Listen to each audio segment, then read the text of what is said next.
Mga kabayan, nakikita ba ganyo itong halamang ito? Napakagaganda ng kanyang bulaklak at bilog-bilog, parang damuro. Ang tawag dito mga kabayan ay Damong Maria. Ay ngayon ay dito tumubo sa tabi ng daan ay nadadaanan ng sasakyan tapos magtatag-araw ay baka mamatay. Ay ang gagawin ko mga kabayan ay kapatit, ilalagay ko sa kanang ulang yung bag para siya ay safe at hindi siya mamamatay. Naalagaan ng dilig. So akin yung sisimulan mga kabayan ng pag-akat, alalay lamang para hindi siya mamatay. At yung papalibutan para dalang lupa. Pag hindi din nadalang lupa ay mamamatay yan. Kailangan buo.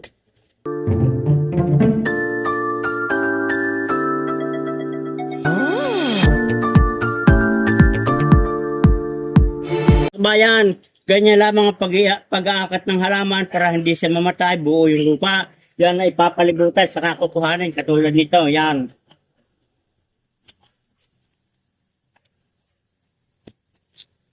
Kita na niyo mga kabayan. Ay dito hindi mamamatay, buhay na buhay. Dadali ko na sa malaking seedling bag. Ganda mga kabayan at yung kanyang bunga yan pwede rin itanim na siguro din niya pagkain marami ang buto.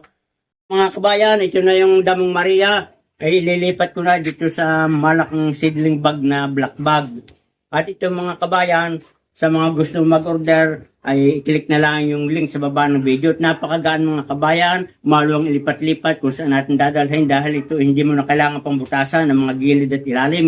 Dahil itong tubig dito ay tumutustos na at talagang applicable ito sa mga lahat ng uri ng halaman, magna ornamental. Akin ang lalagyan lupa mga kabayan para hindi maubos itong aking koleksyon ng Damong Maria.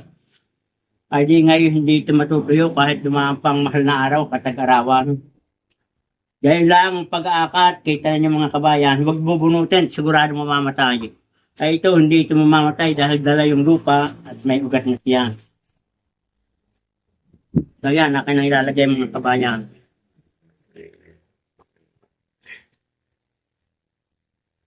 Kita ninyo, napakagandang tingnan. Ay dito, kung gusto natin pampaligo, ating gawin tsaa, basta lang kukuha. Pwedeng ilagay sa gilid ng bahay o sa harap ng bahay. Napakaganda nitong Damong Maria. Ito marami ding health benefits. At yung iba pang benepisyo nito mga kabaya, kung gusto yung malaman nyo, pang tulong sa ating mga karamdaman upang makaiwas tayo, ay ito tingnan nyo sa aking page, Kabayang Money. Napakaganda ng lupa mga kabayan, pinong-pino. Talagang ito kahit anong halaman applicable itong aking ginawang organic ng patabang ito.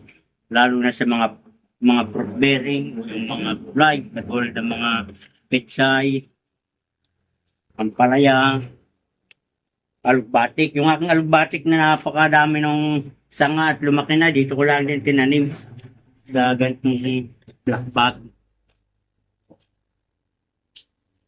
So yan mga kabayan, kita nyo gano'ng katibay niyan.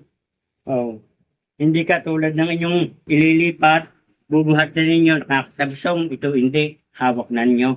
At akin muna didilikan mga kabayan.